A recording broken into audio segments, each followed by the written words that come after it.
Bom dia, gente! Meu nome é Heloísa e hoje eu vou falar um pouco sobre como o engenho colonial funcionava como célula máter no Brasil colônia. Nesse vídeo a gente vai abordar temas sobre a estrutura agroindustrial, a divisão de trabalho e também como era a vida na senzala, na Casa Grande.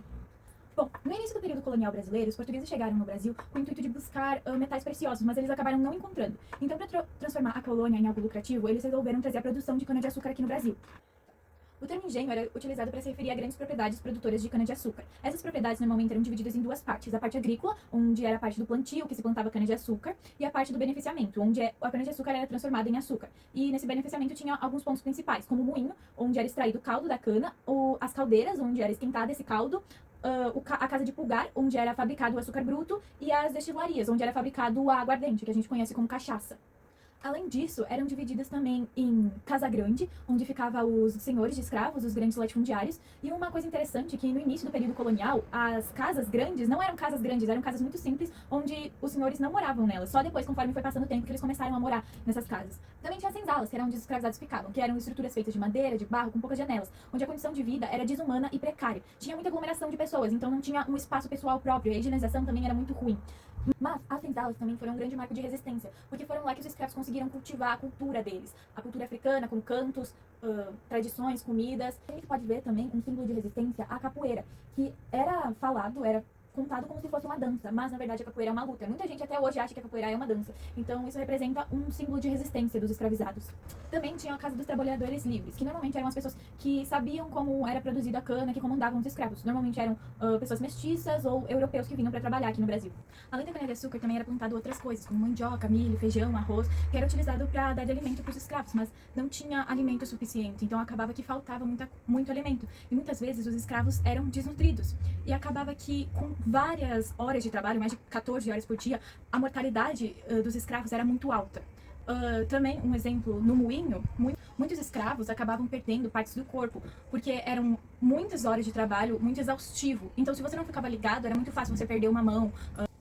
Era comum que alguns escravos trabalhassem dentro da casa grande, muitas vezes mulheres que cuidavam dos afazeres da casa. E era mais comum ainda essas mulheres sofrerem abusos por parte dos senhores de escravos. Então a gente vê aí uma clara desvalorização das mulheres, que vinha naquela época e continua até nos dias atuais. Uma outra estrutura comum também nos engenhos é a capela, que era muitas vezes usada como método de repreensão aos escravizados, obrigando eles a praticarem a religião católica. Um exemplo dessa dominação que a gente pode observar é que em alguns engenhos a capela era colada junto à casa e tinha uma passarela exclusiva para os senhores dos escravos passarem e observarem a missa por cima, assim eles não precisariam se juntar com os escravos. Também era muito difícil todos os escravos conseguirem participar da missa, porque só pessoas batizadas podiam entrar na igreja, então existia essa exclusão por essa parte também. Falando um pouco mais sobre a vida dos escravos, o trabalho deles começava de madrugada e ia até a noite. Eles tinham privação de comida, privação de sono, sofriam muitas vezes vários castigos, como chicotadas, gargantilhas e correntes. Muitas vezes nas senzalas era utilizado isso para eles não escaparem durante a noite. Açoites públicos, máscaras de ferro para impedir eles de conversar com outros escravos e como forma de humilhação, né? Agora falando um pouco mais sobre a tecnologia dos engenhos, normalmente eram utilizadas ou rodas d'água ou condução por animais para fazer o movimento das máquinas utilizadas. Mas, um pouco mais para frente, alguns engenhos receberam investimento do governo para investir em máquinas a vapor. Assim, teve um grande prejuízo na indústria do açúcar, porque não era mais vantajoso você competir com aqueles engenhos que tinham a tecnologia da máquina a vapor. Então, muitos engenhos pararam de produzir açúcar, eles só plantavam cana-de-açúcar e utilizavam os engenhos, os produtores que tinham as máquinas a vapor. Por isso, muitos engenhos meio que foram sumindo conforme o tempo por causa disso. Falando um pouco mais da estrutura social, a gente tem o senhor de engenho, que era dono de toda a terra, todo o latifúndio, toda a produção. A gente tinha os feitores, que eles cuidavam para ver se os escravos estavam fazendo o trabalho certo, eles denotavam o trabalho, e a gente tinha os escravizados, que faziam todas as coisas na fazenda. Eles plantavam a cana, eles colhiam a cana, eles produziam o açúcar, eles limpavam a casa, eles limpavam todo o local. Falando um pouco sobre os legados deixados agora nas principais cidades onde tinham os engenhos, a gente pode observar uma continuação dessa cultura escravista, porque ainda existe muito essa desvalorização contra a mão de obra, onde muitas vezes os trabalhadores que ajudam na plantação da cana-de-açúcar, eles recebem muito pouco e têm que trabalhar muito parecido com, seria basicamente uma escravidão moderna.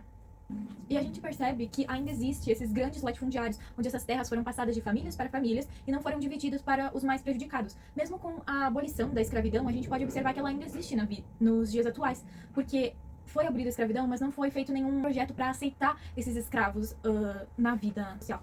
A gente pode observar isso com, claro, o caso de racismo na nossa sociedade, porque a escravidão foi proibida há 200 anos atrás, mas a gente tem um legado de 300 anos de escravidão. É muito tempo e a gente vê várias coisas culturais relacionadas a isso. Enfim, gente, é isso. Eu espero que vocês tenham gostado do vídeo, eu espero que vocês tenham entendido também. E se ficar alguma dúvida, eu vou deixar um resuminho das coisas que eu utilizei nesse vídeo, dos links que eu utilizei como fonte, pra se vocês precisarem. Um beijinho.